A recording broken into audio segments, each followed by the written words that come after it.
Conte de la légende de la lagune de Muk. Durant la dynastie Tran, il y avait un moine dans la commune de Quan Gliet. Une éducation profonde. Parce que sa réputation s'est répandue partout, de nombreux étudiants d'ici et d'ailleurs sont venus étudier. Lire plus d'histoires sur Chuvananvia, sa voix parvint aux oreilles du roi, et le roi lui demanda de retourner dans la capitale pour s'occuper de l'école Woktugiam et enseigner au prince. Il a laissé la maison à sa femme et à ses enfants puis a pris ses fonctions. Mais après plus d'1 an, je l'ai vu revenir avec une canne. Il a dit à tout le monde: « Je ne supporte pas que 7 fonctionnaires puissants mentent au roi et nuisent au pays. » Dès lors, on le voit revenir à l'enseignement. Cette fois, les gens venus demander l'initiation étaient innombrables. Un haut monticule du hameau de Vannes a dû construire 3 ou 4 toits supplémentaires pour accueillir les étudiants. Les maisons du quartier étaient remplies de travailleurs de la vigne, de toutes sortes, des quines et des campagnes. Sans parler des gens des environs qui préparent des repas chaque jour pour rentrer chez eux et étudier. Parmi ces étudiants se trouvaient 2 frères et fils du roi Thuit. Entendant son sage maître, le roi Thuit envoya également son fils étudier. Chaque jour, les 2 frères se rendaient au bord de la rivière, se déshabillaient dans l'eau puis descendaient à terre, parlant et se comportant comme des mortels. Un jour, le vieil homme était en train de corriger des devoirs lorsque le directeur de l'école est venu lui dire que ce matin, comme il ne pouvait pas voir le visage de la personne, il devait se rendre au marché du quartier pour se rendre au pont de Bua. Il y avait 2 personnes qui marchaient sur l'eau et s'approchaient du rivage. C'est vrai que ce sont les frères Gant. Le premier avait peur mais essayait de le suivre. Effectivement, ils sont venus ici. Maître, que devons-nous faire maintenant? Le vieil homme hocha la tête et répondit: Laisse-les tranquilles, mon enfant. S'il était des fantômes et des dieux et préférait la voix des saints et des sages, ne serait-ce pas encore mieux? Cette année-là, la région du barrage de Tann a été frappée par une grande sécheresse. De la fin de l'année dernière jusqu'en février de cette année, il n'est pas tombé une seule goutte de pluie. Champs fissurés. Les champs de riz et de maïs ne cessent de dépérir. Voyant tout le monde pressé, le vieil homme était tout aussi impatient. Un après-midi après les cours, le vieil homme laissa Gant et ses frères derrière lui et dit: « Je veux que tu aies un peu de compassion pour les gens. » Les 2 frères firent semblant d'être abasourdis et ne dirent rien. Voyant qu'ils se cachaient toujours, le vieil homme dit: « Vous n'êtes pas obligés de vous cacher. Je savais tout. Désormais, vous seuls pouvez sauver le peuple. S'il vous plaît, faites pleuvoir pour eux. » Les 2 frères se regardèrent et dirent longuement au vieil homme: « Oui, mais c'est difficile car toutes les rivières et tous les lacs ont reçu l'ordre d'être fermés, alors où peut-on avoir de l'eau maintenant? » Le vieil homme supplia: « Réfléchissez à l'endroit où vous pouvez trouver de l'eau. Si nous ne pouvons pas économiser beaucoup, économisons juste un peu. » Les 2 frères hésitèrent longtemps, puis montrèrent la pierre à encre posée sur le bureau et dirent au vieil homme: « Oui, le Seigneur est très strict mais les paroles du professeur sont très importantes.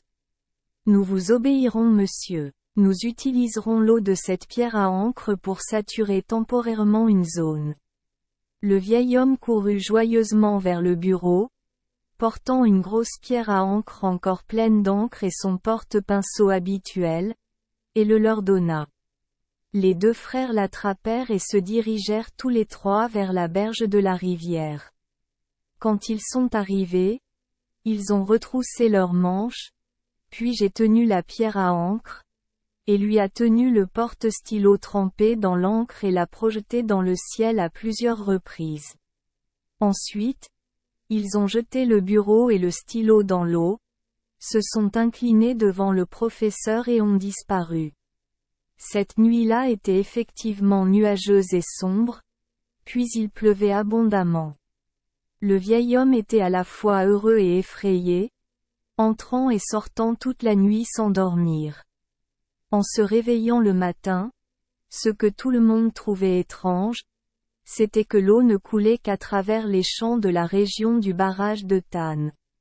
De plus, la couleur de l'eau est partout aussi noire que l'encre.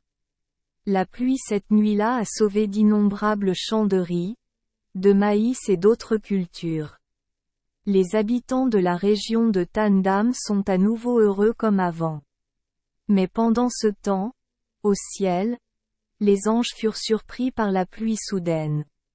En colère, il envoya un ange pour attraper le coupable et le punir. Et les deux frères ne purent échapper au filet strict du ciel, tous deux tombèrent sous le marteau du dieu de la foudre. Leurs cadavres apparaissaient sous leur forme originale sous la forme de deux bateaux fluviaux avec la tête dans un sens et l'autre dans la direction opposée, dérivant sous le pont de Bouhou. Le vieil homme fut vraiment désolé en apprenant la nouvelle. Il a pleuré et a forcé tous les étudiants à enterrer les deux dragons. Ce jour-là, le turban était complètement blanc sur la berge de la rivière. Les corps des deux animaux ont été enterrés proprement au-dessus du pont et également transformés en un monticule ressemblant à une tombe humaine. La pierre à encre de Chuvanan a ensuite dérivé jusqu'au village de Wendo, rendant tout le pays noir dans cette lagune. Aujourd'hui les gens l'appellent encore la lagune de Muk. Quant au stylo, il est allé au village Tu, donc les anciens racontaient souvent que grâce à cela, le village Tu, Tatanoai, compte maintenant de nombreuses personnes qui ont réussi leurs études. Quant au tombeau des deux monstres, c'est-à-dire des deux frères amoureux, les gens ont ensuite construit un temple, qui est aussi aujourd'hui appelé Temple Gan. Découverte d'après du Moutier, dans les contes de fées sino-vietnamiens, l'histoire ci-dessus cela s'est produit du vivant de Signep. Deux fils du dieu de la pluie allaient souvent étudier à l'école de Signep à Tama, Bac Ninh. Un jour, il faisait si chaud que tout le monde dans l'école était mal à l'aise. Parce que le professeur et ses amis n'arrêtaient pas de se disputer, les deux fils du dieu de la pluie ont volé la permission de leur père d'appeler la pluie et il a vraiment plu.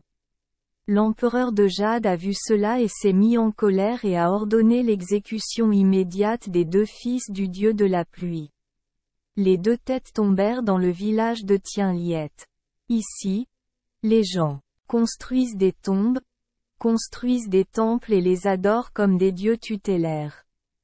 Merci les enfants des Esperluette Croisillon 39. Avoir écouté des contes de fées au jour Esperluette Croisillon 39. Oui. Espérons que les histoires apporteront aux enfants des moments heureux et significatifs. Si vous aimez notre chaîne, veuillez appuyer sur le bouton S Esperluette Croisillon 39. Abonner, pour ne manquer aucune histoire intéressante. Je vous souhaite une bonne nuit de sommeil et de beaux rêves. Rendez-vous dans la prochaine histoire.